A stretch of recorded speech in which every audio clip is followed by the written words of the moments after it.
The wagon wheel cracked beneath Helena Sinclair's weight, sending her sprawling into the dust of the Colorado mountain pass.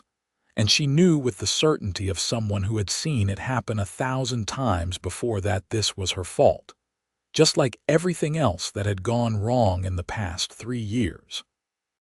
She pushed herself up, ignoring the sting of scraped palms, and stared at the broken wheel with resignation settling heavy in her chest. The merchant who had given her a ride from Denver looked at the damage, then at her, and she could see the calculation in his eyes.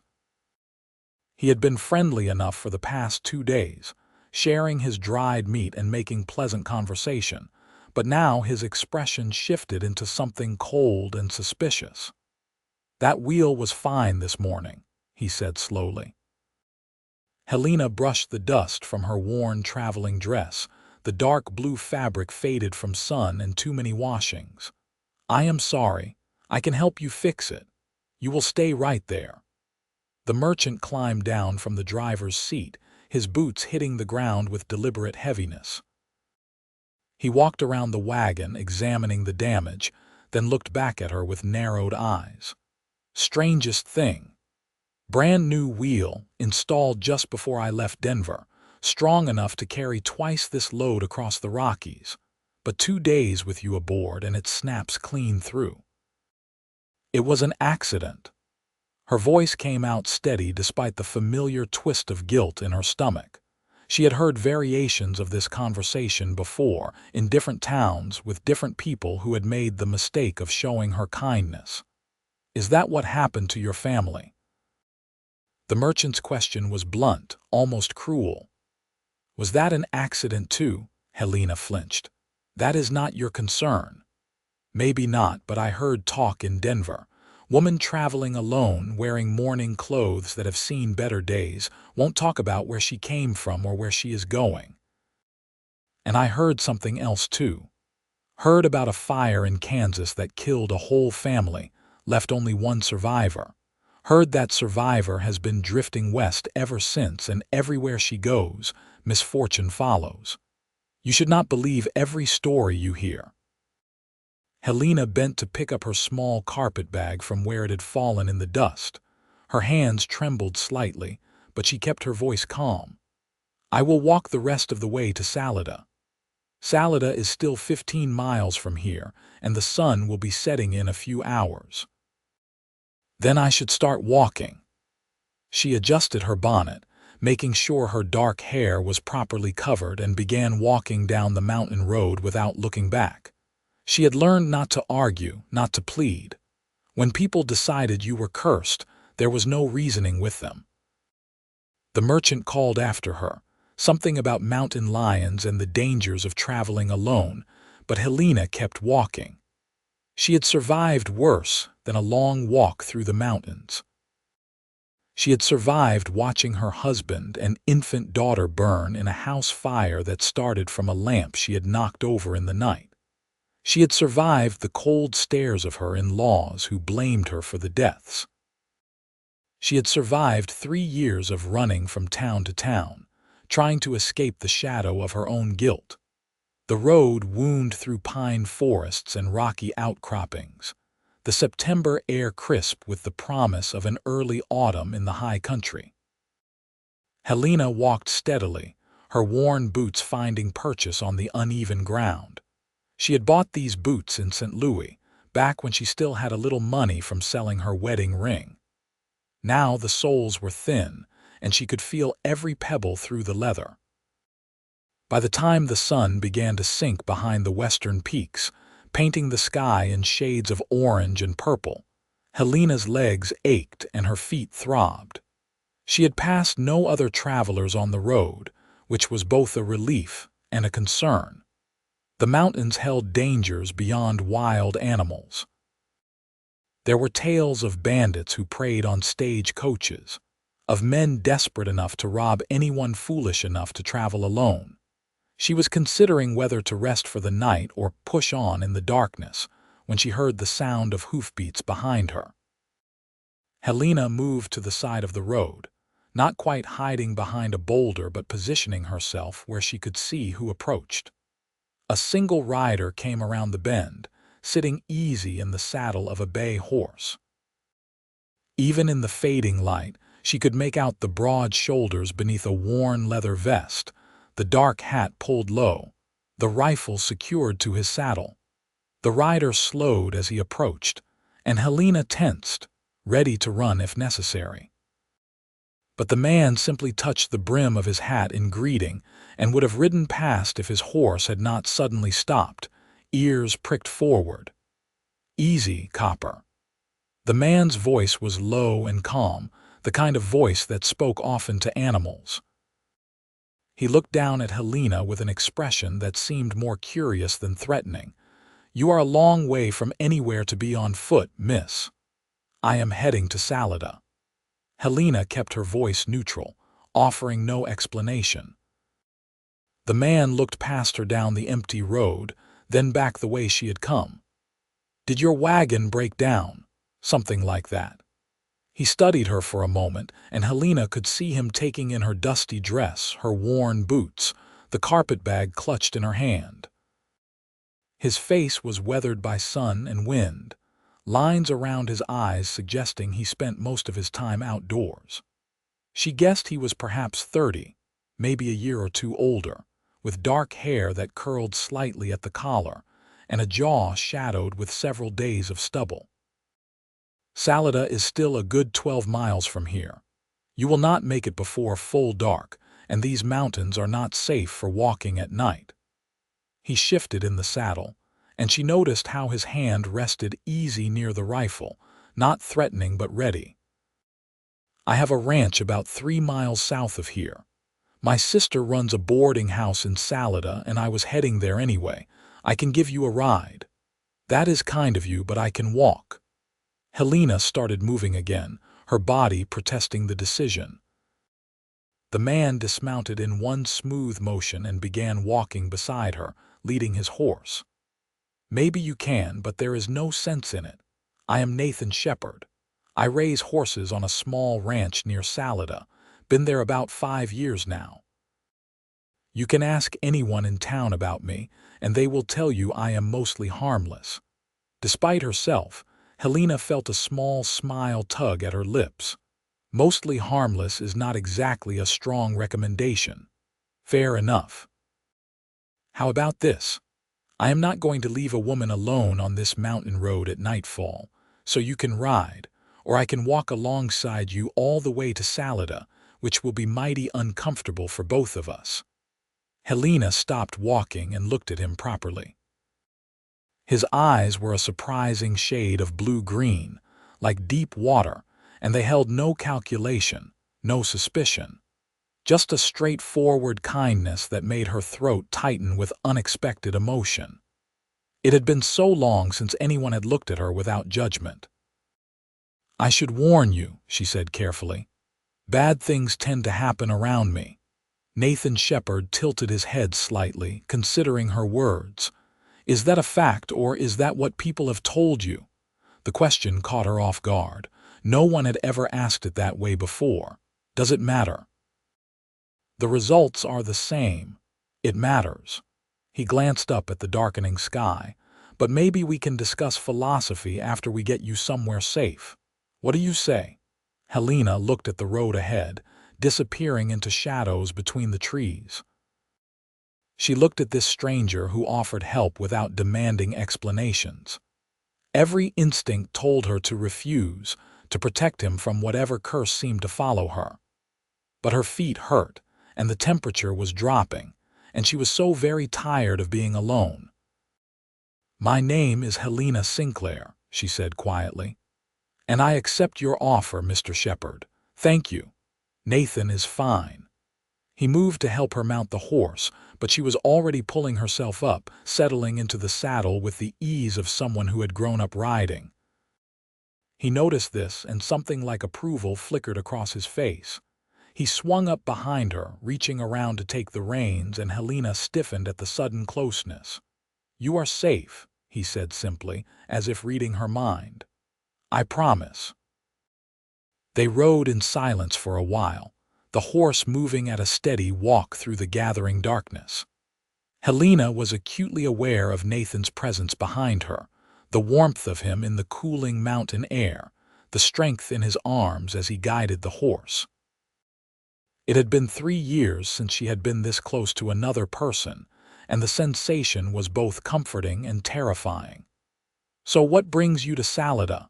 Nathan asked after a while, his voice easy and conversational. "I heard there might be work there." "Teaching, perhaps, or keeping books for one of the businesses." "You have education, then?" "Some. My father was a minister. He believed in education for everyone, including daughters." Helena paused. "That was a long time ago. Not so long, I would wager." "You cannot be more than 22 or 23. 24. She had celebrated her birthday alone in a rooming house in Denver, if celebrating was the right word for acknowledging another year survived. Nathan was quiet for a moment, then said, "Salida is a good town. Growing fast since the railroad came through a few years back. There is a school, but I think they already have a teacher. Mrs. Morrison might need help at the general store, though. She has been talking about finding someone who can help with the books and the ordering." "You seem to know everyone in town." "It is a small place.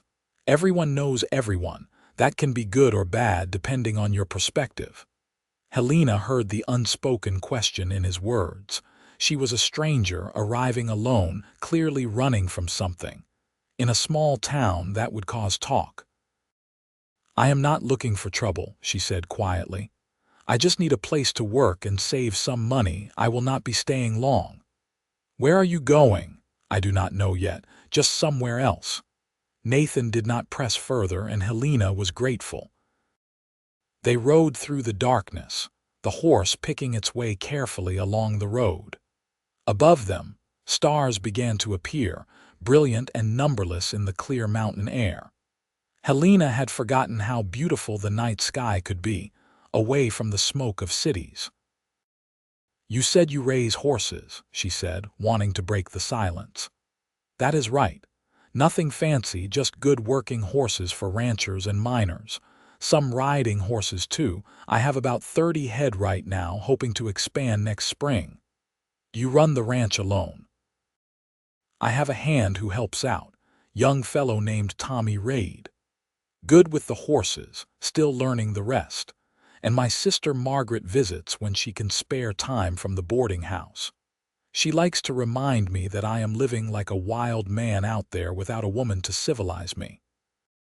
Helena heard the affection in his voice when he spoke of his sister. "You are close, then?" "She is the only family I have left. Our parents died during the war, typhoid. Margaret was 16 and I was 18. We looked after each other, came west together when the war ended." "That must have been difficult." "We managed. People do when they have to." He paused. "What about you? Do you have family?" The question she had been dreading. "No, not anymore." Nathan must have heard something in her voice because he did not ask anything else. They rode on, and eventually the lights of Salida appeared in the valley below, scattered points of warmth in the darkness.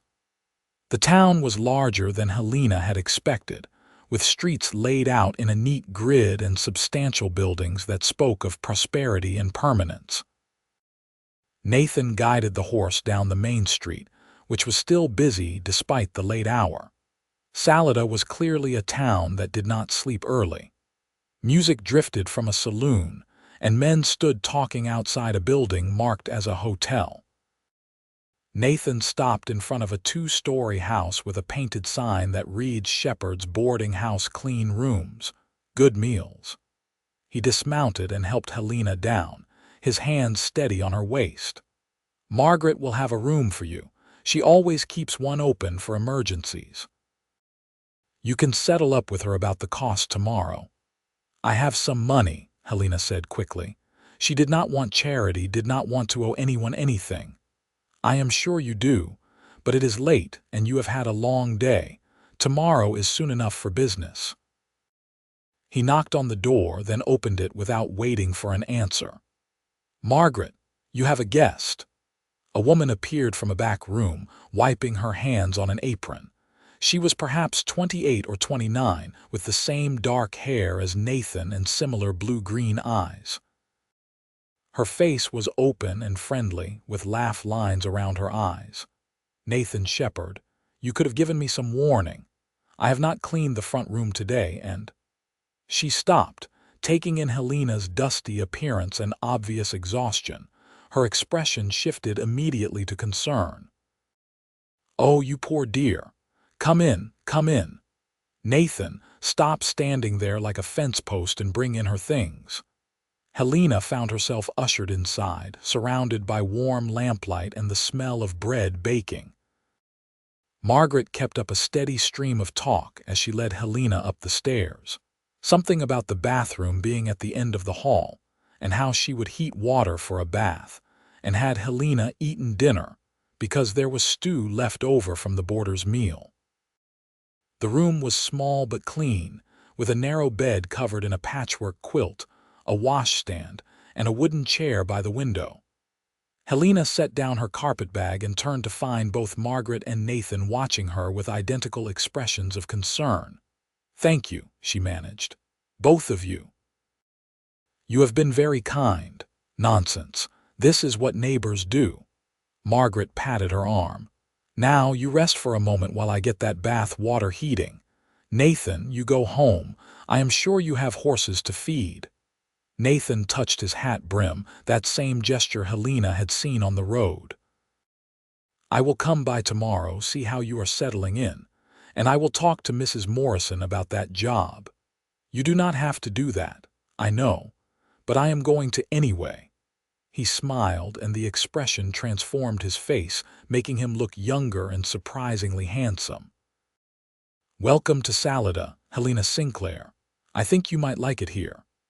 After he left, Margaret helped Helena draw a bath in a large tin tub in the bathroom. The hot water was pure luxury, easing the aches from walking and riding. Margaret had left a nightgown on the bed, soft cotton that smelled of lavender. Helena dressed and sat by the window, looking out at the dark shapes of mountains against the star-filled sky. She should not stay here. She should leave in the morning before anything bad could happen. Before Nathan's kindness turned to regret, before Margaret's warm welcome turned cold. It always happened. Sooner or later the bad luck found her, and people got hurt, but she was so tired of running. And something about Nathan's steady blue-green eyes, about Margaret's easy hospitality, made her want to believe that maybe this time could be different, even though she knew, with the bone-deep certainty of 3 years of experience, that it would not be. Helena woke to sunlight streaming through the window and the smell of bacon frying. For a moment, she lay still, disoriented by the unfamiliar room and the sounds of activity below. Then memory returned, and with it the familiar weight of anxiety. She had accepted help from strangers. She had let Nathan Shepard bring her here. Now she needed to figure out how to leave before her presence brought disaster to these kind people. She dressed quickly in her other dress, a simple gray cotton that was only slightly less worn than the blue one. Her entire wardrobe fit in the carpet bag, along with a few personal items, a daguerreotype of her parents, a book of poetry her father had given her, and a small wooden horse her husband had carved. She never looked at the photograph of him and their daughter. That pain was too fresh, even after 3 years. Downstairs, the dining room was full of boarders eating breakfast. Margaret moved between them with a coffee pot, refilling cups and chatting with easy familiarity. She spotted Helena and smiled, gesturing to an empty chair at the long table. "Good morning. I saved you some breakfast. Sit, sit." Helena sat, acutely aware of the curious glances from the other boarders. There were 5 men, ranging from a young fellow who could not be more than 18 to a grizzled miner who looked about 60. They nodded politely but did not pry, focusing on their food. Margaret set a plate in front of Helena, laden with bacon, eggs, and fresh bread. "Eat up. You look like you have been living on nothing but air and determination. You are too generous." Helena picked up her fork, suddenly ravenous. The food was simple but delicious, and she had to force herself to eat slowly, mindfully. "Nathan stopped by early this morning before you were up," Margaret said, pouring Helena coffee. "He talked to Mrs. Morrison at the general store. She wants to meet you this afternoon around 2 o'clock if you are interested." Helena looked up, surprised. "He did that already? My brother is not one for wasting time. When he decides to help someone, he commits to it fully." Margaret sat down across from her, cradling her own coffee cup. "He likes you, I can tell. He does not know me, maybe not yet, but Nathan has good instincts about people, always has." She studied Helena with those perceptive blue-green eyes. "He said you mentioned that bad things happen around you. Want to tell me about that?" Helena set down her fork, her appetite suddenly gone. "It is not a pleasant story. Most true stories are not pleasant, but sometimes telling them helps." The other boarders had finished eating and left, heading off to their various jobs and business. The room was quiet except for the ticking of a clock on the mantel. Helena looked at Margaret's kind face and found herself wanting to talk, wanting to unburden herself to this woman who seemed to radiate warmth and acceptance. "I was married when I was 20, Helena said slowly. "To a man named James Sinclair. He was a farmer in Kansas, a good man. We had a daughter, Emily. She was just 6 months old." She paused, swallowing hard. "There was a fire. A lamp got knocked over in the night. The house was old, dry timber. It went up so fast I got out, but they did not." Margaret's hand covered hers on the table, warm and steady. "Oh, honey, I am so sorry. James's family blamed me. They said I was careless, said I had always been clumsy, and now their son and granddaughter were dead because of it." The words came faster now, 3 years of guilt pouring out. "And they were right. I did knock over that lamp. I got up in the dark to tend to Emily and I did not see it, so I ran. I could not bear seeing the blame in their eyes every day. Accidents happen, Helena. That does not make you cursed, but they keep happening. Everywhere I go, something goes wrong. In Missouri, I worked in a restaurant for 3 weeks before the kitchen caught fire. In Kansas City, I took care of an elderly woman who fell down the stairs while I was in the house. In Denver, the boarding house where I stayed had a break in the night after I arrived. The owner lost all the money from her cash box." Helena pulled her hand away, wrapping her arms around herself. "Do you see? I am a magnet for misfortune. The merchant who gave me a ride yesterday, his wagon wheel broke. Nathan will probably have some disaster at his ranch now that he has helped me."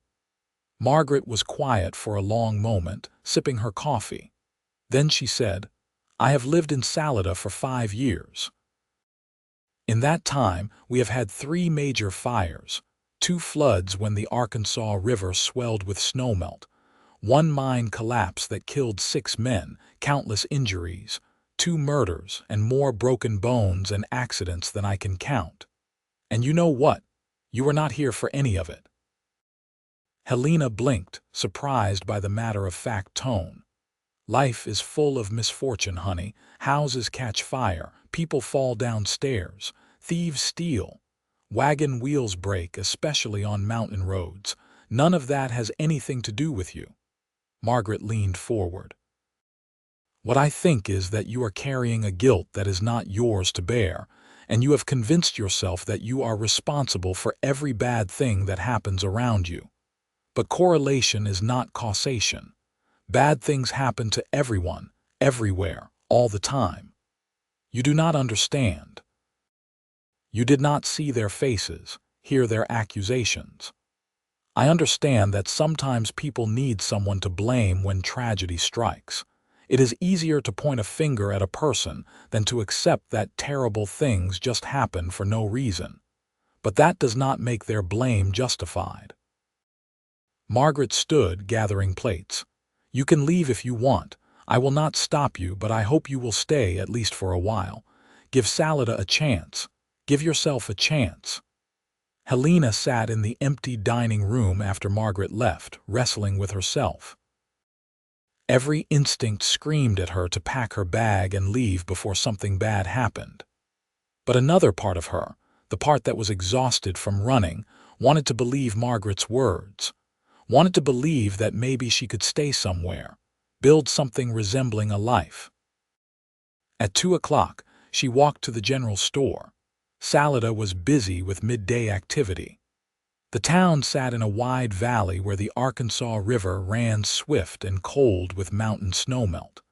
The mountains rose on all sides, their peaks still holding snow despite the September warmth.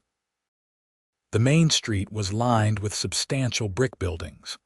A bank, a hotel, several stores, 2 saloons, and a large building marked as the railroad station. The general store was in the middle of the block, with large windows displaying everything from mining equipment to ladies' hats. Helena pushed open the door, and a bell chimed overhead. The interior was packed with goods, the air smelling of coffee, tobacco, and new fabric. A woman looked up from behind the counter, and Helena recognized her immediately as someone who belonged here. She had the weathered look of someone who had spent years in the high country, gray streaking her dark hair, but her eyes were sharp and assessing. "You must be Miss Sinclair. I am Charlotte Morrison." The woman came around the counter, offering her hand. Her grip was firm and businesslike.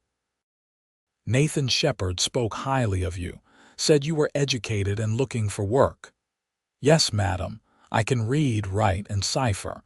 I have kept books before and I learn quickly." "Can you deal with difficult customers?"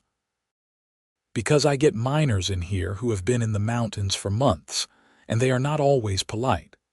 I need someone who will not fall apart when a drunk prospector gets loud about prices."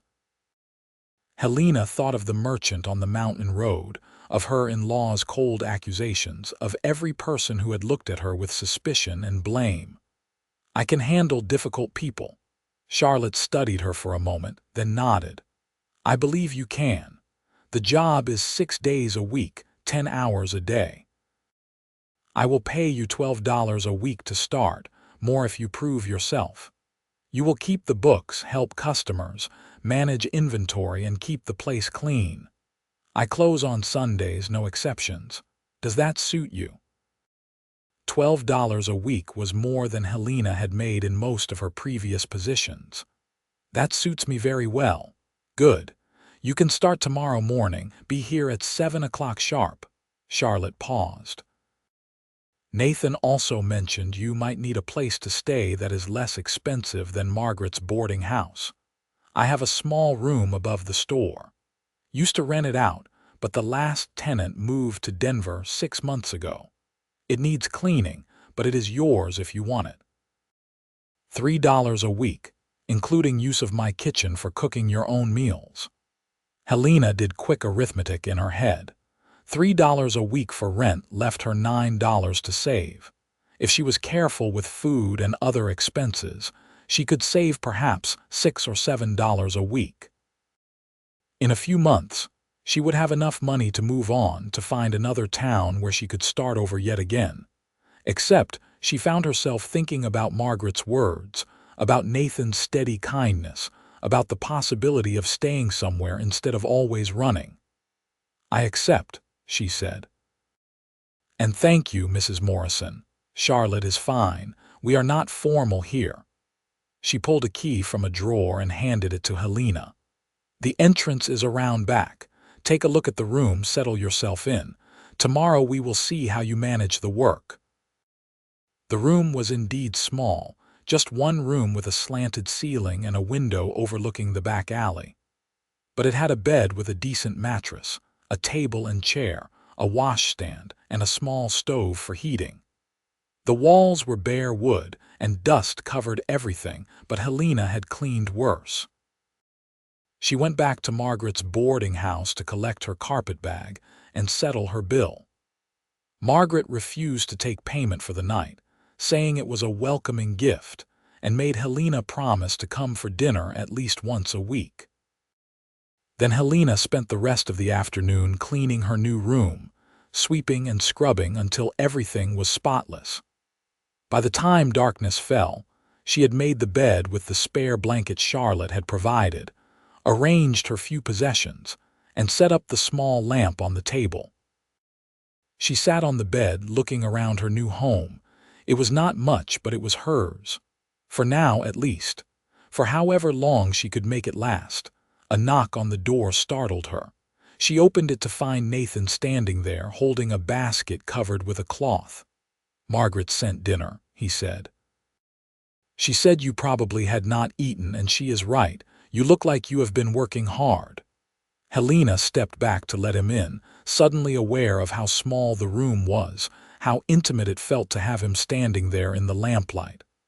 "I was just cleaning. Charlotte hired me. I heard." "That is good news." He set the basket on the table, and Helena caught the smell of roast chicken and fresh bread. Her stomach growled audibly, and Nathan smiled. "Sit down and eat before you faint from hunger. You and your sister seem determined to feed me." Margaret believes that most of the world's problems can be solved with a good meal, and she is not entirely wrong. He pulled out the chair for her, waited until she sat, then leaned against the wall, apparently in no hurry to leave. "So you are staying in Salida? For now?" Helena uncovered the basket, finding enough food for 2 people. "Will you share this? There is too much for just me." Margaret probably planned it that way. But he pulled the wooden crate from the corner and sat on it, accepting the plate she handed him. They ate in comfortable silence for a few minutes. Then Nathan said, "I stopped by to see how you were settling in, but also to invite you to the ranch on Sunday. If you are interested, you could see the horses, meet Tommy, have a real meal instead of eating in this tiny room." Helena set down her fork. "Why are you being so kind to me? You do not know anything about me." "I know you were walking alone on a mountain road at sunset, which means you are either very brave or very desperate, probably both. I know you have educated speech and careful manners, so you came from a good family. I know you carry a deep sadness, but you hide it well. And I know that when I offered help, you tried to refuse it, which tells me you are used to taking care of yourself." He met her eyes steadily. "Is there anything else I need to know? I told you. Bad things happen around me, so you said. But nothing bad has happened yet, and you have been here a full day. Give it time." Nathan was quiet for a moment, studying her face in the lamplight. Then he said, "My parents died during the war, like I mentioned. Typhoid swept through the camp where my father was stationed. He was a doctor, tried to treat everyone, and got sick himself. My mother was nursing the sick too. They both died within a week of each other. I am sorry. I blamed myself for a long time. I thought if I had been there, if I had done something different, maybe I could have saved them. Margaret too. She kept saying that if she had just made my mother stay home, if she had found better medicine, if she had prayed harder." He shook his head. "It took us years to understand that we were not responsible, that sometimes bad things just happen and blame does not fix anything. It just keeps you stuck in the past." Helena looked down at her hands, calloused from work and cleaning. "It is not the same. I actually knocked over that lamp. I killed my family through my own carelessness. You had an accident in the dark while caring for your baby. That is not the same as being careless." Nathan's voice was gentle but firm. "Did you wake up that morning planning to start a fire? Did you knock over the lamp on purpose? Of course not. Then it was an accident. A terrible, tragic accident, but not a crime and not proof that you are cursed." He stood, carried his plate to the washstand. "Come to the ranch on Sunday. I will come get you after church services around noon. You need a day away from this room and that store." I should not, but you will anyway because you are starting to realize that maybe, just maybe, you deserve some kindness and friendship. He moved to the door, then paused. You know what I saw when I found you on that road? Not bad luck, not a curse. I saw a woman who was tired and hurting but still putting one foot in front of the other. Still surviving. That takes strength, Helena. That takes courage, and I admire it. After he left, Helena sat for a long time, thinking about his words. She wanted to dismiss them, to hold tight to her guilt and her conviction that she brought misfortune to everyone around her. But a small voice inside her, one she had been suppressing for 3 years, whispered that maybe Nathan was right. Maybe it was time to stop running from shadows and start believing that she deserved a life. The next morning, Helena reported to the general store at 7 o'clock sharp. Charlotte was already there, opening the shutters and sweeping the front porch. She handed Helena a ledger and showed her the system for tracking inventory and sales, explaining which suppliers they used and when orders needed to be placed. Most of our customers are miners and ranchers, Charlotte said. They buy in bulk, and they expect fair prices. We also get families from town who need everyday goods. Be honest, be fair, and do not let anyone intimidate you. The work was steady throughout the day. Helena helped customers, learning the prices and locations of various goods. She worked on the ledgers during quiet moments, updating entries and checking figures. Charlotte watched her work with an appraising eye, occasionally offering corrections but mostly letting Helena figure things out. Around mid-morning, a group of rough-looking men came in, smelling of whiskey despite the early hour. They were loud and crude, making comments about Helena that she pretended not to hear. One of them grabbed her arm as she walked past with a bag of flour. Pretty thing like you should not be working in a store. You should be over at the saloon giving us lonely men some company. Helena looked at him steadily, keeping her voice level. Let go of my arm, please. And if I do not. Before Helena could respond, Charlotte appeared with a shotgun in her hands, not pointing it at anyone but holding it with clear familiarity. Jake Turner, you take your hands off my employee right now, or I will ban you from this store permanently.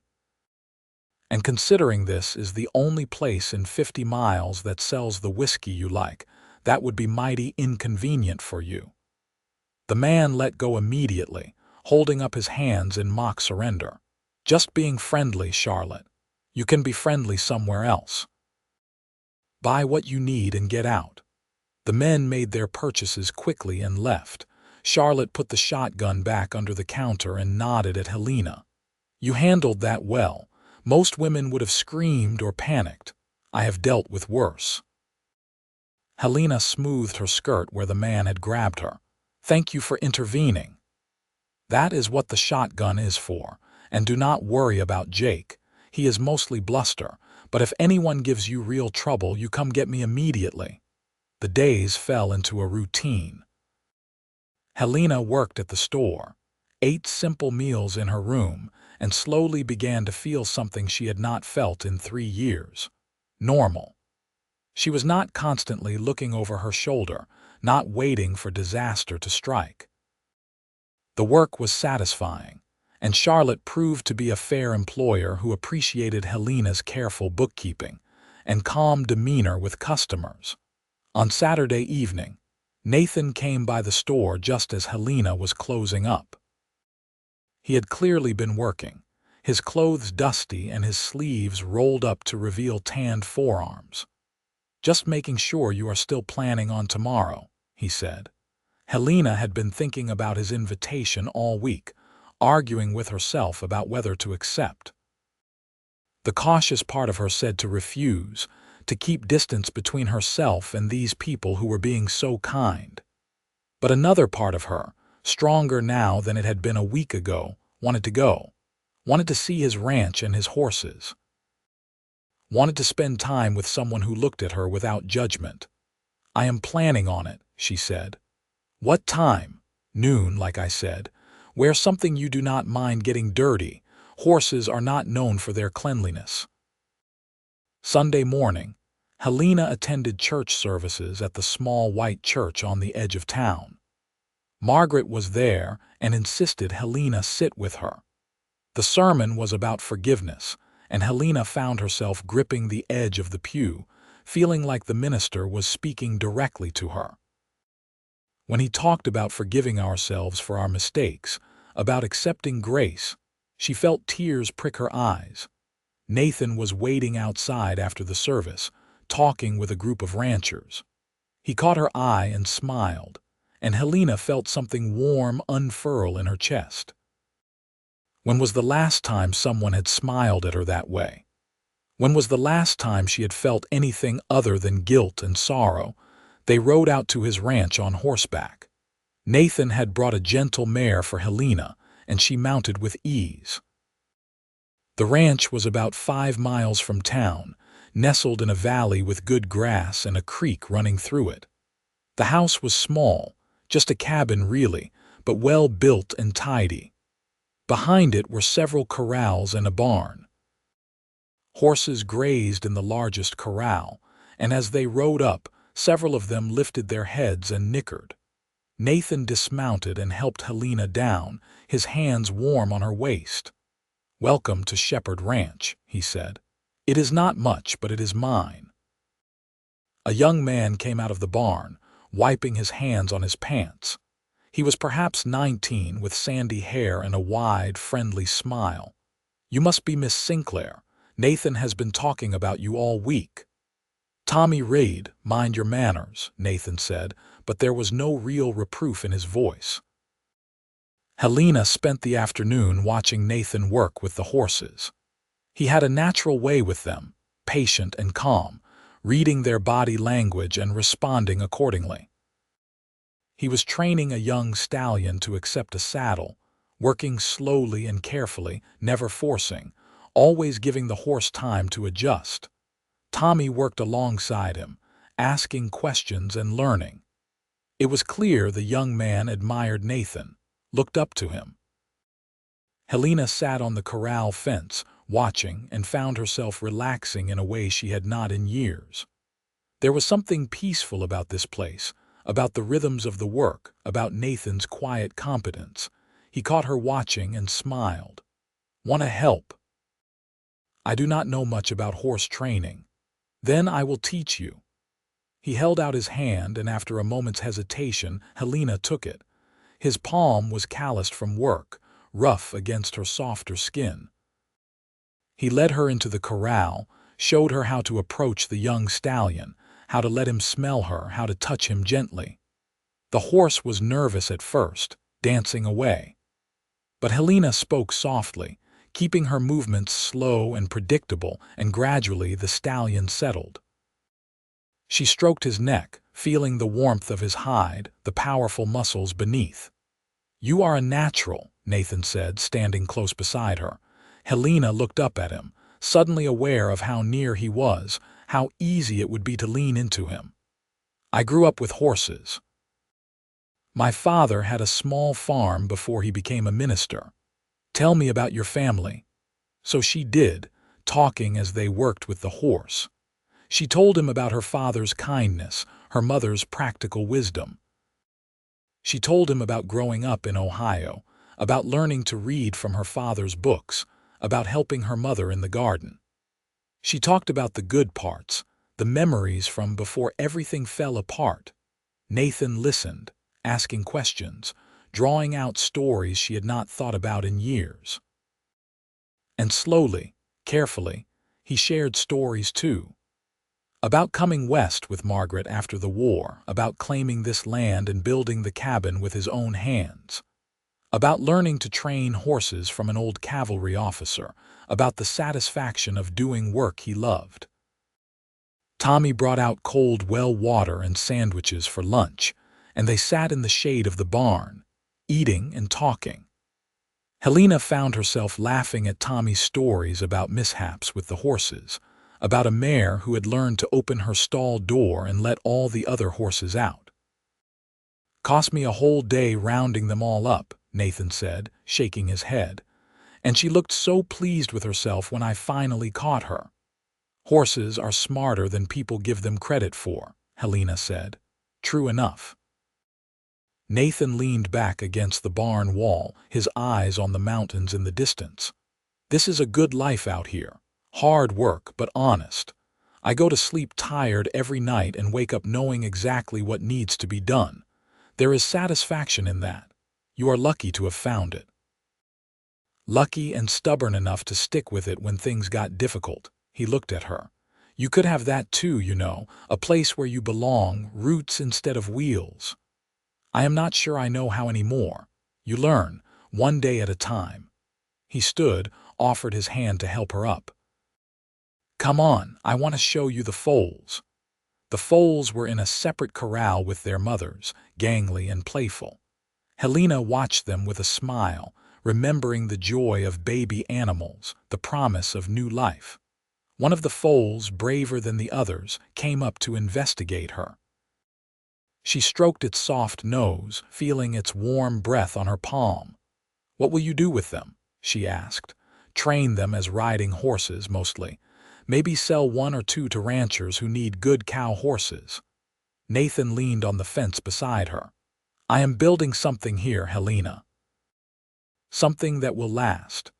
A reputation for quality horses, a business that can support a family someday. You want a family, eventually. When I find the right woman, he paused. Someone strong enough to handle this life, someone who understands hard work and is not afraid of challenges. Someone who can look at a half-built dream and see the possibilities instead of the problems. Helena felt his eyes on her, felt the weight of unspoken meaning in his words. Her heart beat faster and she forced herself to look away to focus on the foals. That is a tall order, I know. But I am a patient man.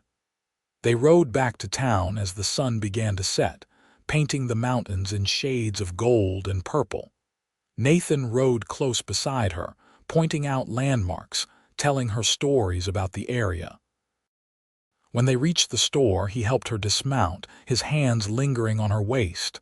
Thank you for today, Helena said. It was lovely. We will do it again. Next Sunday if you are willing. Nathan, I should not. She paused, trying to find words for the fear that still lingered in her chest. What if something bad happens? What if I bring trouble to your ranch, to your horses? He took her hands in his, holding them gently. Helena, I have been ranching for 5 years.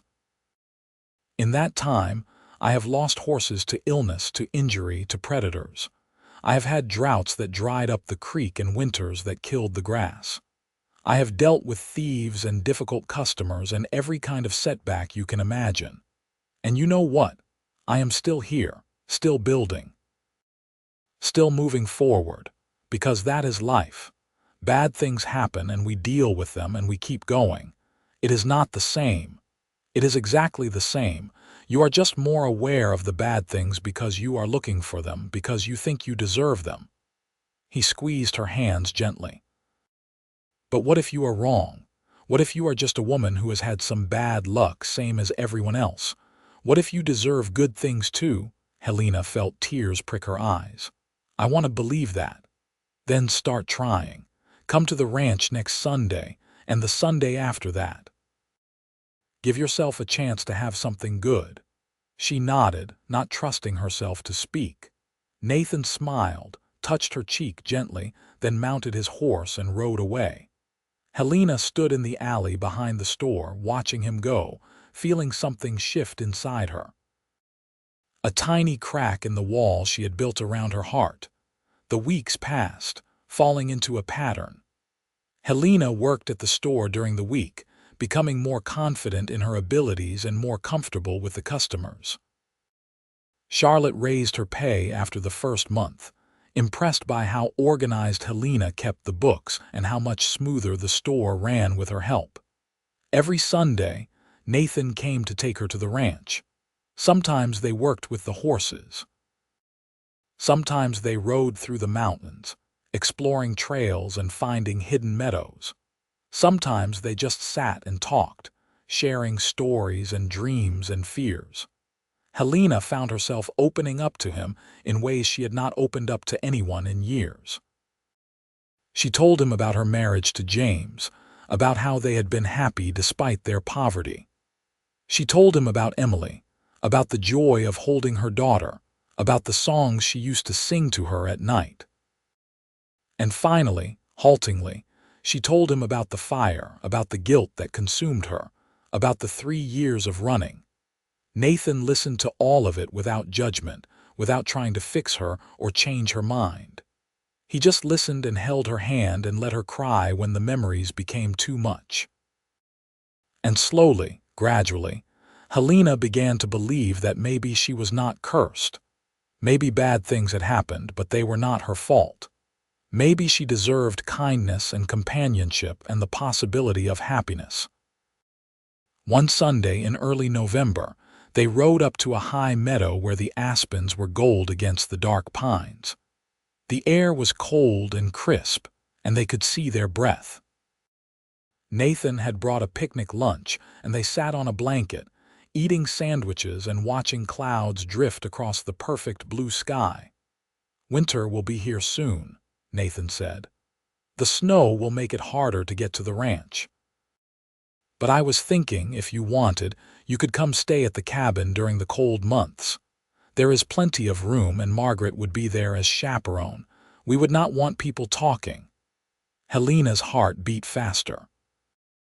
The idea of spending the winter at the ranch, of waking up to see the horses every morning, of spending evenings by the fire talking with Nathan, was almost painfully appealing. But it also terrified her. "That is a big step," she said carefully. "I know. And I am not asking you to decide right now, but I want you to think about it." He turned to face her, taking both her hands. "Helena, these past 2 months have been the happiest I have had in a long time. I look forward to Sundays in a way I never did before. I find myself thinking about you during the week, wondering what you are doing, planning things I want to show you or tell you. And I hope, that maybe you feel something similar." "I do," Helena whispered. "But Nathan, I am so afraid." "Of what? Bad luck? Curses?" He smiled gently. "In the 2 months since you came to Salida, the town has had one fire, which was started by a drunk miner and had nothing to do with you. There have been 3 bar fights, none involving you. A horse kicked Tommy and broke his arm, which happened while you were in town, miles away. Old Mr. Johnson died of pneumonia, a death that had been expected for weeks. And at the ranch, we lost a mare to complications during foaling, which was sad but not unusual. Are you responsible for any of that? No, but... No buts. You have been here 2 months, and your presence has not brought disaster.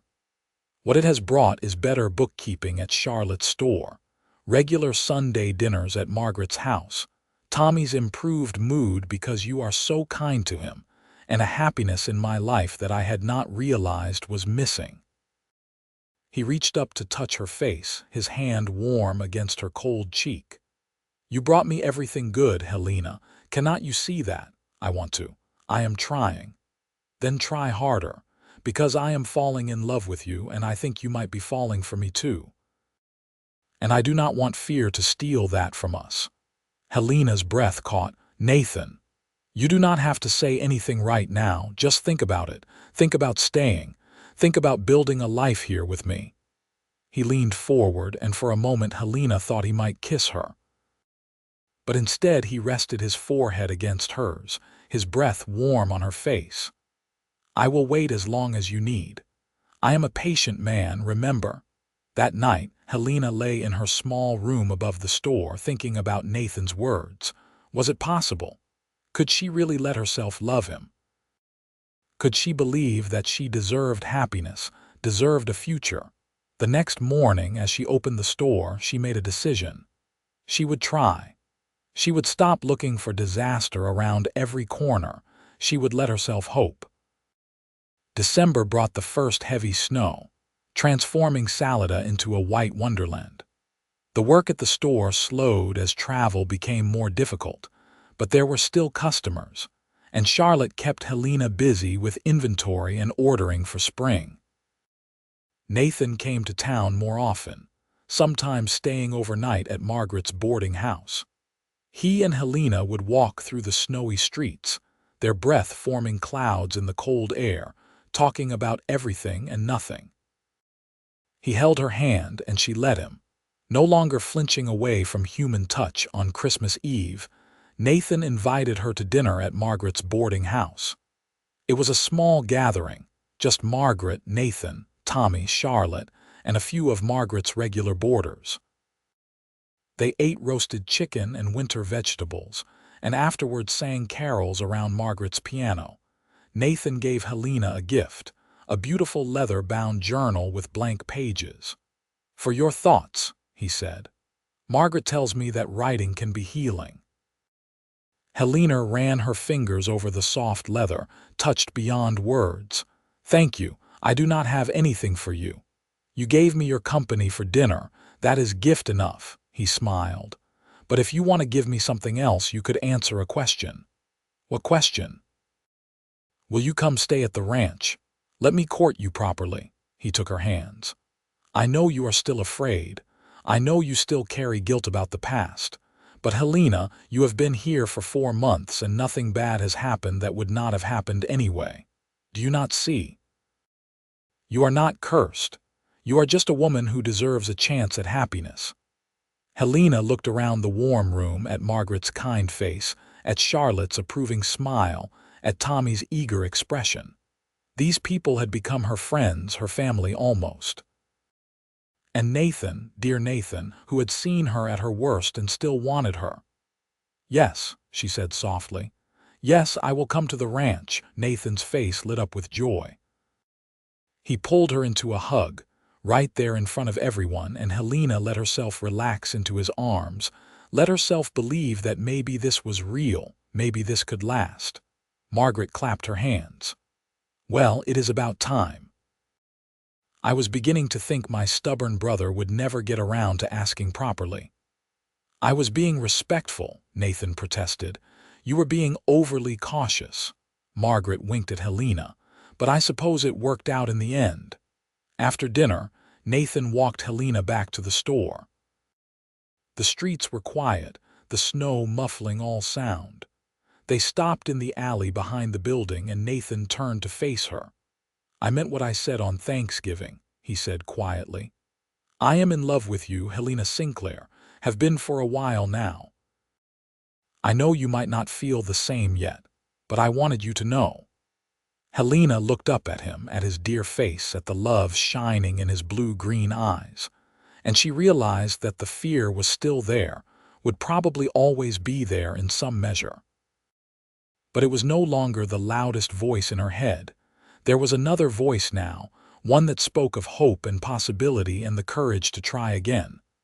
"I love you too," she whispered. "I am terrified of it, but I do."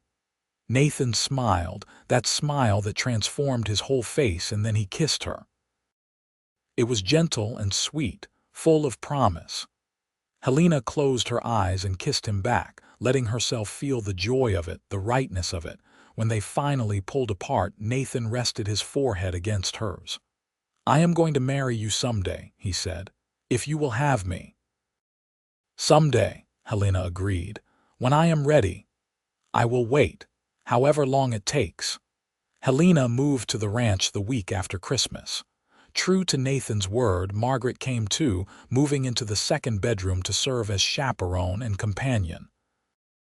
The three of them settled into a comfortable routine, working together to run the ranch and care for the horses. The winter was harsh, with deep snows and bitter cold. But the cabin was warm, and there was always work to do. Helena learned more about horse training, working alongside Nathan and Tommy. She discovered she had a gift for gentling nervous horses, her patience and calm demeanor soothing even the most skittish animals. In the evenings, they would sit by the fire, reading or talking or just enjoying comfortable silence. Nathan would work on tack that needed mending, Margaret would knit, and Helena would write in the journal Nathan had given her.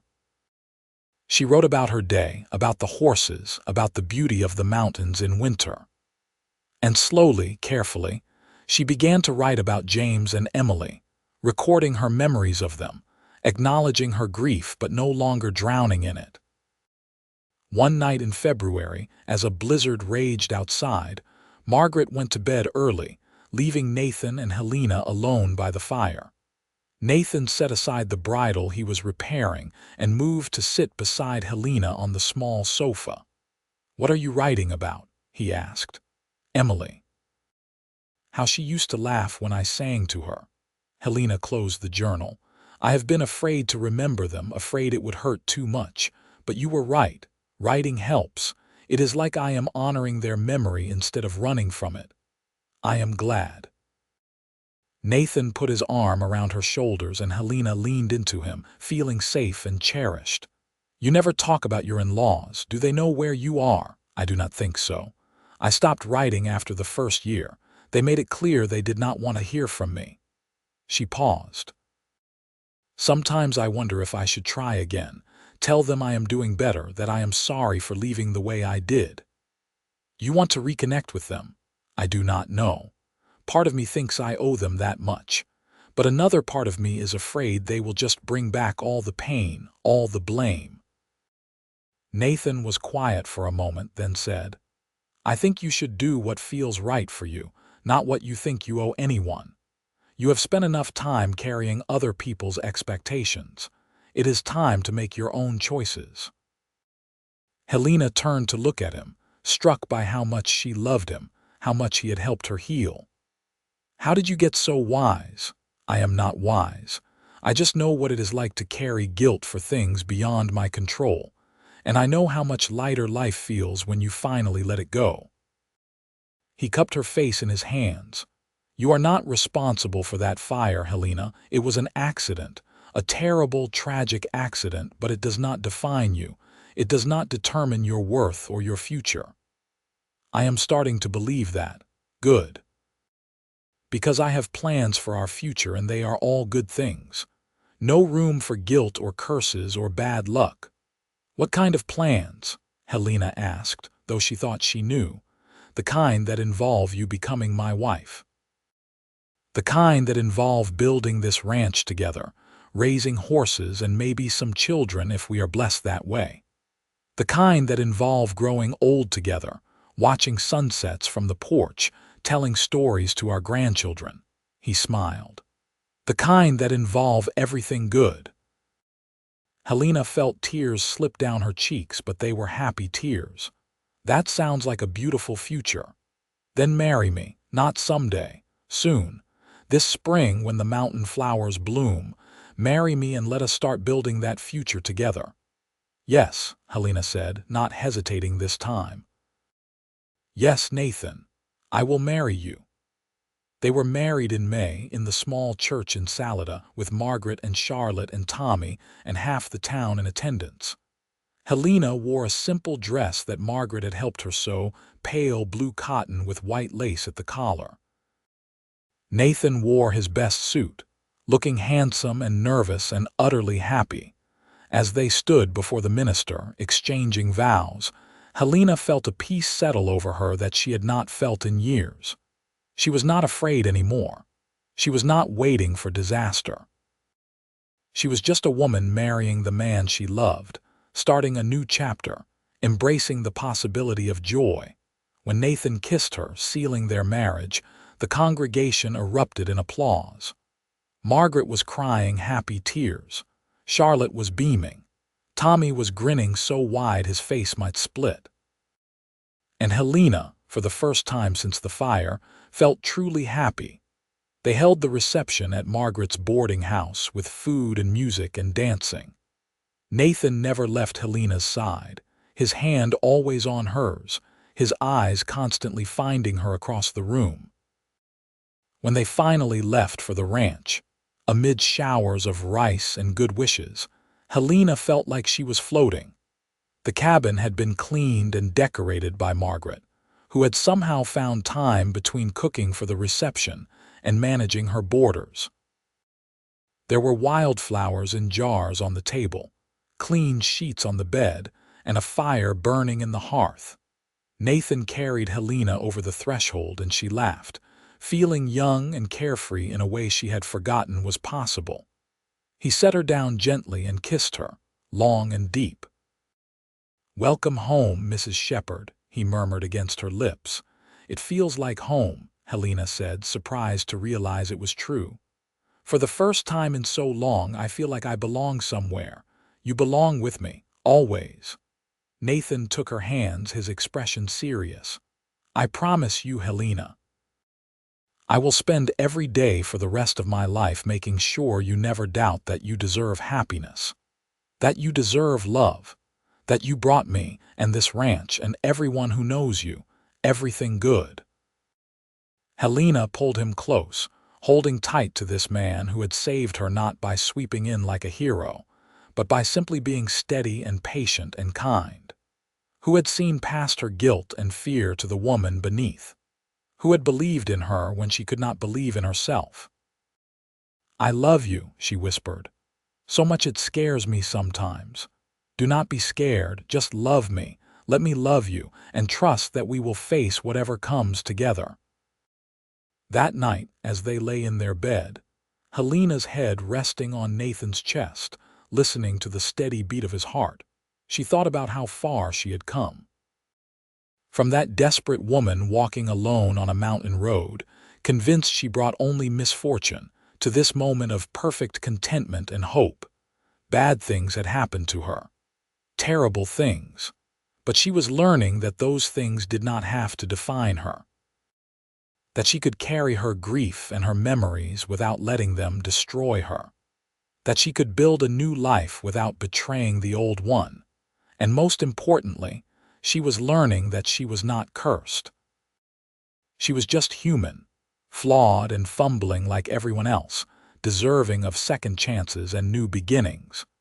The first year of their marriage was full of hard work and simple joys. Helena threw herself into the ranch, learning everything she could about breeding and training horses. She had a natural talent for it, Nathan said, a patience and intuition that the horses responded to. They expanded the herd that summer, buying several mares from a rancher in Kansas.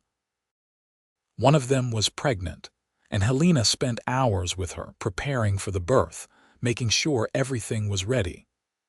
When the foal finally arrived on a warm July night, Helena was there, helping the mare through the delivery, and when the tiny foal struggled to its feet, she cried with joy. Nathan found her in the barn, kneeling beside the mare and her baby, tears streaming down her face. "Helena, what is wrong?" "Nothing is wrong." She looked up at him, smiling through her tears. "Everything is right. Look at him, Nathan. He is perfect." Nathan knelt beside her, putting his arm around her shoulders. "He is beautiful. You did a good job helping her. I was so afraid something would go wrong, that I would do something wrong and we would lose them both, but they are fine. They are both fine." She laughed, a sound of pure relief and happiness. "Do you see? I did not bring bad luck, I helped bring new life." Nathan kissed her temple. "I told you, you bring everything good." They named the foal Chance because he represented a second chance, a new beginning. Helena spent hours with him, gentling him from his first days, and he grew into a strong, beautiful horse with his mother's intelligence and a gentle temperament.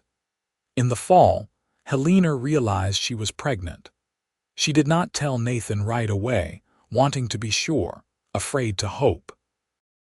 But when 2 months had passed with no change, she could not keep the secret any longer. She told him one evening as they sat on the porch, watching the sun set behind the mountains. "Nathan, I have something to tell you." He looked at her, concerned by her serious tone. "What is it?" "I am going to have a baby." For a moment, Nathan just stared at her, his expression unreadable. Then his face split into a huge smile and he pulled her into his arms, laughing. "A baby, Helena, that is wonderful. Are you sure?" "As sure as I can be." I have not been to see the doctor yet, but all the signs are there. Nathan held her at arm's length, looking at her face. How do you feel? Are you well? Do you need to rest more? Should you be working with the horses? I am fine. Women have babies all the time while working ranches. I will be careful, I promise. But Nathan saw the fear in her eyes, the worry she was trying to hide. He took her hands gently. You are afraid, he said softly. I am terrified, Helena admitted. What if something goes wrong? What if I lose this baby too? What if? Helena, stop. You cannot live your life in fear of what might happen. He pulled her close again, holding her tight. We will take every precaution. We will see the doctor regularly. Margaret will be here to help, and I will be beside you every step of the way. But you cannot let fear steal the joy of this. We are going to have a child, our child. That is a blessing, not a curse. Helena nodded against his chest, trying to believe him. But the memories of Emily haunted her, the fear that she would somehow fail again, that she would lose another child through her own carelessness. The pregnancy was difficult, not physically but emotionally. Helena struggled with anxiety, convinced that every twinge was a sign of something wrong.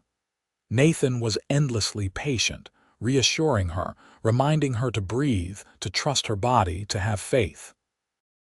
Margaret moved back to the ranch for the last 2 months, taking charge of the household and fussing over Helena like a mother hen. The doctor came regularly, assuring them that everything was progressing normally, that Helena was healthy and strong. And slowly, as her belly grew and she felt the baby move inside her, Helena began to hope. Maybe this would be all right. Maybe she could do this. Maybe she could be a mother again. The baby came in early May, almost a year to the day after Helena and Nathan's wedding. It was a long labor, lasting through the night and into the next afternoon. Margaret and the doctor were there, and Nathan refused to leave Helena's side, holding her hand, wiping her forehead, talking her through each contraction. When the baby finally arrived, crying lustily, the doctor announced, "It is a boy, a strong, healthy boy." Helena reached for her son, and the doctor placed him in her arms. She looked down at his red, scrunched-up face, at his tiny fingers curling around hers, and felt her heart expand with love so fierce it took her breath away. "Hello, little one," she whispered. "I am your mother, and I promise I will do everything in my power to keep you safe." Nathan knelt beside the bed, looking at his wife and son with wonder on his face. "He is perfect. You did it, Helena. You did beautifully." "We did it," Helena corrected, her eyes never leaving the baby's face. "What should we name him?" They had discussed names, but never settled on one. Now, looking at his son, Nathan said, "What about James, after your first husband, to honor his memory?" Helena looked up at him, tears streaming down her face. "Are you sure?" "I am sure. He was part of your life, part of your story, and without that story you would not be here with me now. So yes, let us name our son James, James Nathan Shepherd." "James Nathan Shepherd," Helena repeated softly. "Welcome to the world, James. Welcome to your family." The months that followed were exhausting and wonderful. James was a good baby, sleeping well and eating heartily. Helena was tired all the time, but it was a good tired, a purposeful tired. She had been terrified that she would not know how to be a mother again, that the fear would paralyze her. But somehow, with Nathan's support and Margaret's practical help, she managed. She woke in the night to feed James, and instead of being reminded of Emily's loss, she felt grateful for this new chance. She sang the same lullabies she had sung to her daughter, but now they were songs of hope, not sorrow. She watched Nathan with their son, saw the love and pride on his face, and felt her own heart heal a little more each day. By the time James was 6 months old, Helena realized that she had not thought about curses or bad luck in weeks.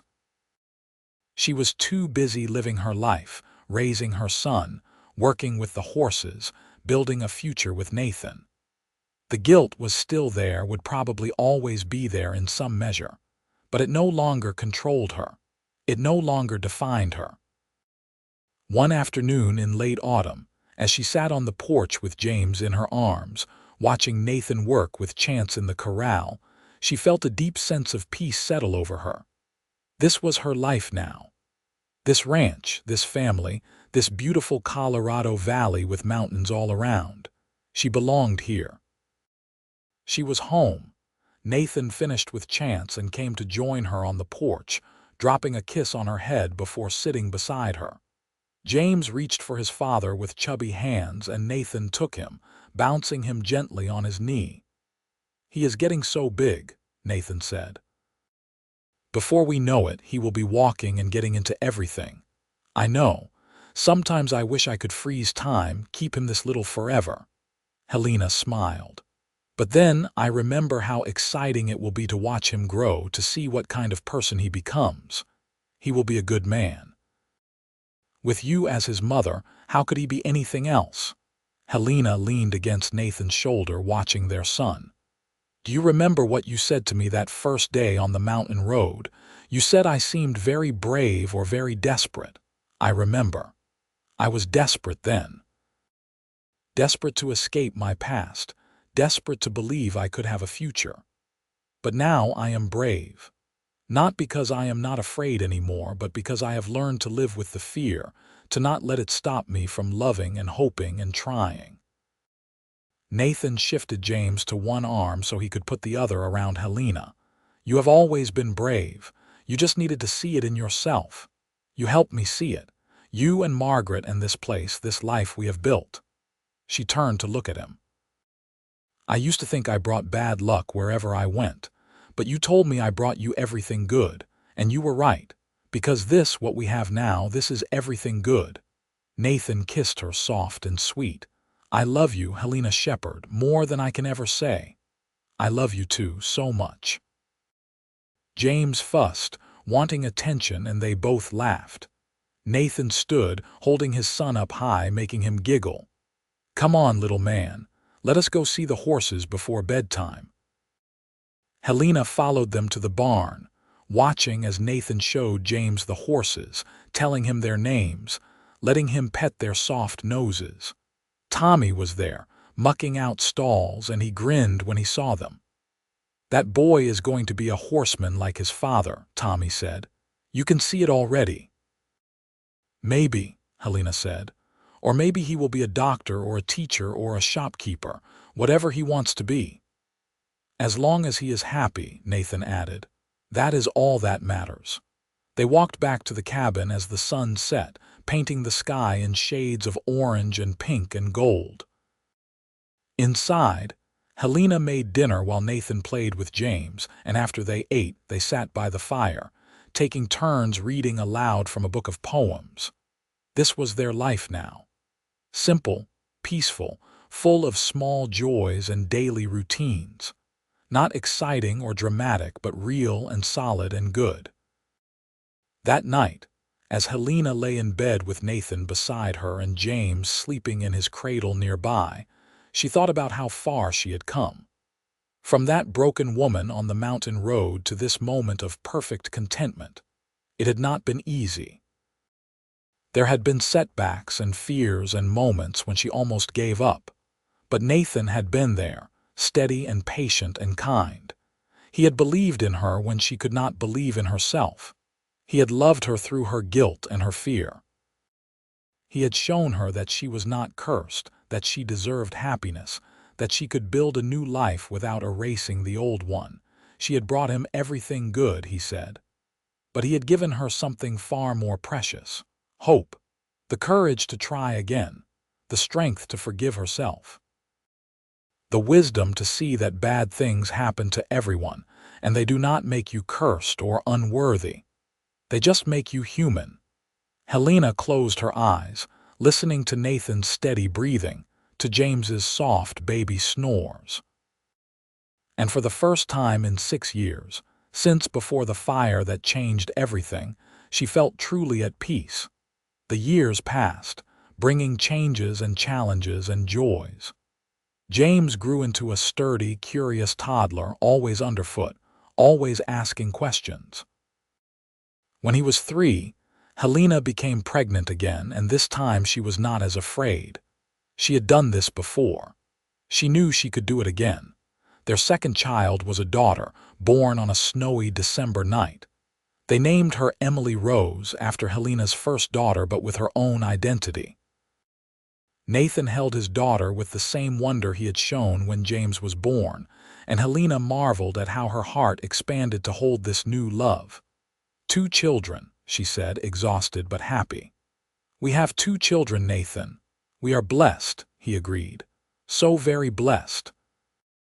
Margaret retired from running the boarding house when Emily was born, moving permanently to the ranch to help with the children. She took over the cooking and much of the household management, freeing Helena to work with the horses and care for the little ones. The ranch prospered. Nathan's reputation for quality horses spread, and they had more business than they could handle.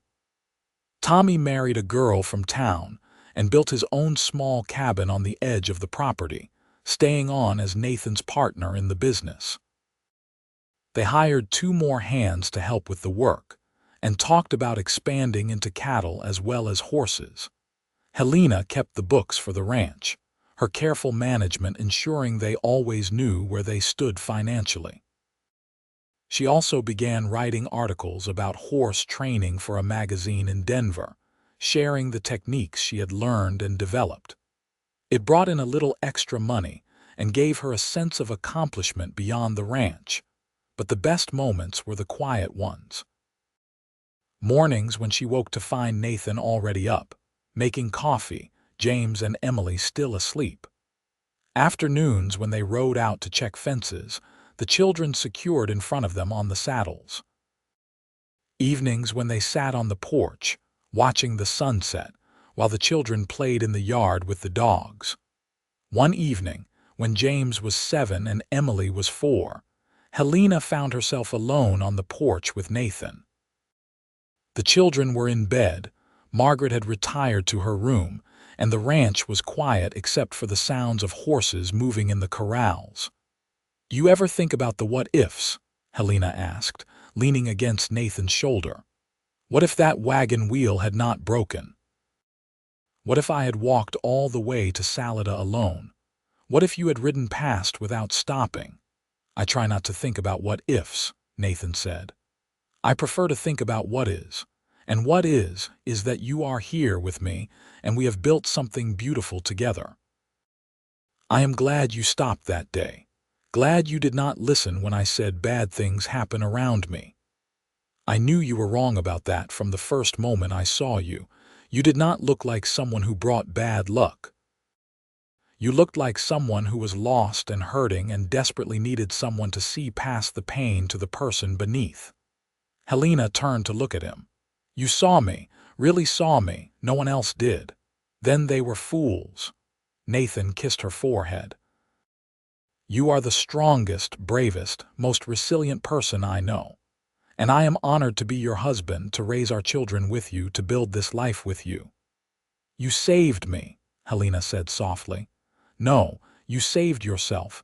I just gave you a safe place to land while you figured out how." Helena smiled, her eyes filling with tears. "I love you so much, Nathan Shepard, more than I ever thought possible." "I love you too, Helena, always will." They sat together in the darkness, holding hands, listening to the night sounds of the ranch. This was their life. This was their happiness. Hard-earned, deeply cherished, built on a foundation of love and trust and the courage to hope. Inside the cabin, James called out in his sleep, and Helena stood to check on him. But he had already settled back down, his arm around his little sister, both of them peaceful and safe. Helena stood in the doorway, watching her children sleep, and felt gratitude wash over her. She had been given a second chance at motherhood, at happiness, at life itself. And she had seized it, despite her fears, despite the ghosts of her past. Nathan came up behind her, wrapping his arms around her waist. They are beautiful just like their mother. They have your eyes, and your strength, your kindness, your generous heart." He turned her to face him. "Thank you for choosing to stay, for choosing me, for choosing this life. Thank you for convincing me that I deserved it, that I was not cursed, that I brought everything good. You do bring everything good, you always have. I just helped you see it." Helena kissed him, long and deep, pouring all her love and gratitude into the gesture. Then they went to bed, holding each other close.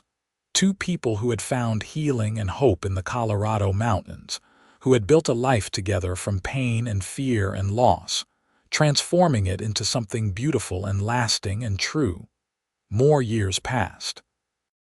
James grew tall and strong, learning everything Nathan could teach him about horses and ranching.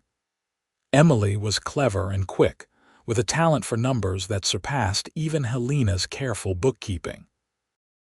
They had a third child when Emily was 5.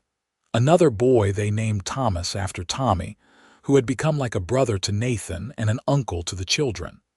The ranch expanded, becoming one of the most successful operations in the region. They added cattle, as they had discussed, and diversified into breeding mules for the mines. Nathan and Tommy hired more hands, and eventually James joined them as a full partner when he turned 18. Helena continued to write, her articles gaining a following among ranchers and horse breeders throughout the West.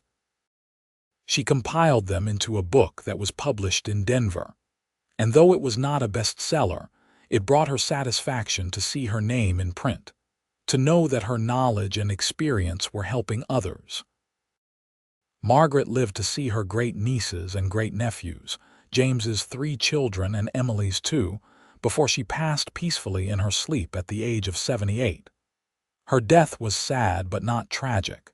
She had lived a full, rich life, surrounded by people who loved her. At the funeral, Helena spoke about how Margaret had welcomed her that first night in Salida, had offered kindness without judgment, had become the mother she had lost years before. "She showed me that family is not just blood," Helena said. "It is the people who choose to love you, who stand by you, who believe in you even when you cannot believe in yourself." Nathan squeezed her hand, his own eyes wet with tears. They buried Margaret in the small cemetery on a hill overlooking the ranch, where she could see the mountains she had loved, and the land her brother had built into something lasting. Time moved on, as it always does. Nathan's hair turned gray, and Helena's dark locks were streaked with silver. Their children grew and married and had children of their own. The ranch passed to James, who ran it with the same care and dedication his father had shown. Helena and Nathan moved into a smaller cabin on the edge of the property, close enough to be part of things but far enough for privacy. They spent their days reading, tending a small garden, riding through the mountains when the weather was good. One afternoon, 30 years after that day on the mountain road, they rode up to the high meadow where Nathan had first told her he loved her. The aspens were gold again, just as they had been that day, and the sky was the same perfect blue. They dismounted and sat on a rock, looking out at the valley spread below them. The ranch buildings were visible in the distance, smoke rising from chimneys, horses moving in the corrals. "Do you remember the first time we came up here?" Nathan asked. "I remember everything about our early days together, every conversation, every moment." Helena leaned against him. "I was so afraid then, afraid to hope, afraid to love, afraid to believe I deserved any of this. And now I know better. I know that life is full of both joy and sorrow, and we do not control which we get. But we do control how we respond. Whether we let fear keep us locked in the past, or whether we find the courage to keep moving forward." Nathan took her hand, his grip still strong despite his years. "You taught me that, you know. I thought I was the one helping you, teaching you to let go of guilt and embrace life. but you taught me even more. You taught me about resilience, about the strength it takes to start over, about the courage required to hope again after devastating loss. We taught each other, Helena said. That is what love does. It makes us better, stronger, more fully ourselves. They sat in comfortable silence, watching the clouds drift across the sky. Helena thought about that desperate woman she had been, convinced she brought only misfortune, unable to see past her guilt and grief. She thought about Nathan stopping on the mountain road, refusing to leave her alone, offering help without asking for anything in return. She thought about his words. "You brought me everything good." At the time, she had not believed him, could not believe him.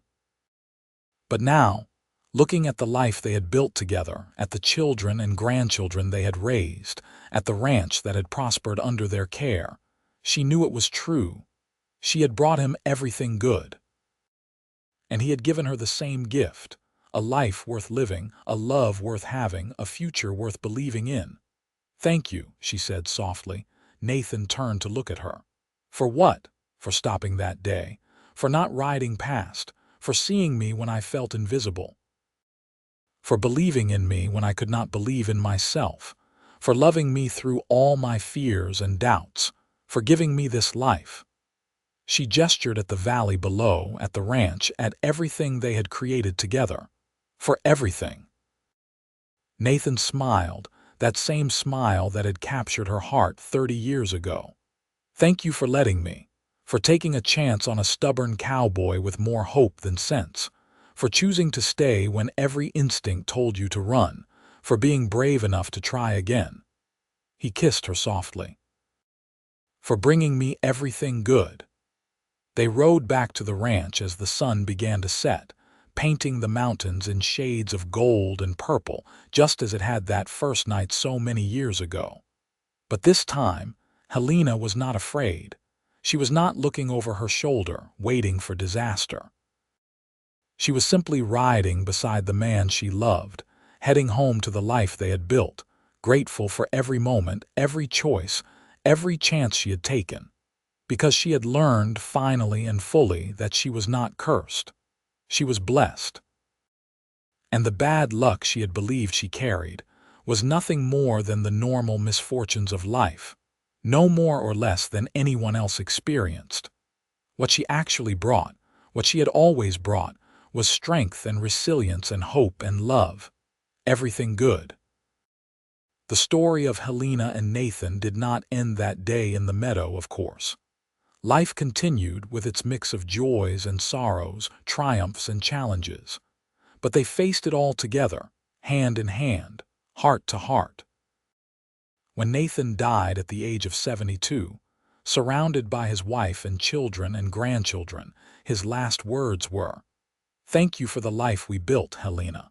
Thank you for saying yes all those years ago. You brought me everything good." And Helena, holding his hand as he slipped away, whispered back, "And you brought me home." She lived for 10 more years after Nathan's death, staying in the small cabin, tending her garden, writing her memoirs, surrounded by family. When she finally passed, peacefully in her sleep at the age of 80, they buried her next to Nathan on the hill overlooking the ranch, next to Margaret. On her headstone, James had inscribed the words that best captured her story, the words that his father had spoken and lived by. She brought everything good, and in the end, that was the truth that mattered. Not the tragedy of her first marriage, not the fires and accidents and misfortunes that had seemed to follow her, but the life she had built despite them, the love she had found, the courage she had shown, the hope she had embraced. Helena Sinclair Shepherd had started as a woman who believed she brought bad luck, who thought she was cursed, who saw herself as a bringer of misfortune. But she ended as a woman who knew better, who understood that bad things happen to everyone and they do not define us, who recognized that she was strong and brave and worthy of love and happiness. She had brought everything good to Nathan, to their children, to the ranch, to everyone whose life she touched. And in doing so, she had finally given herself the gift she most needed: forgiveness, acceptance, and the knowledge that she deserved all the beauty and joy that life had to offer. The ranch still stands today, run by James's grandson, a testament to the love of two people who found each other on a mountain road in 1874 and chose to build something lasting. The horses still graze in the meadows, the mountains still rise against the sky, and the story of Helena and Nathan lives on, passed down through generations as a reminder that sometimes the people who feel most broken are actually the strongest, and that love has the power to heal even the deepest wounds. In the small cemetery on the hill, their graves sit side by side, forever looking out at the land they loved, the life they created, the legacy they left behind. And if you stand there quietly on an autumn evening, when the aspens turn gold and the mountains glow in the setting sun, you can almost feel their presence, still together, still in love, still grateful for that day when a cowboy stopped for a woman on a mountain road and changed both their lives forever.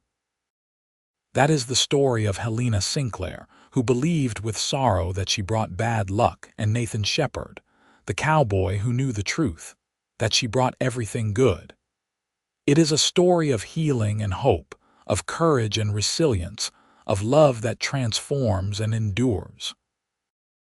It is a story that reminds us that our past does not have to determine our future, that we are not defined by our worst moments, and that sometimes the best thing we can do is let ourselves be loved by someone who sees us truly and completely.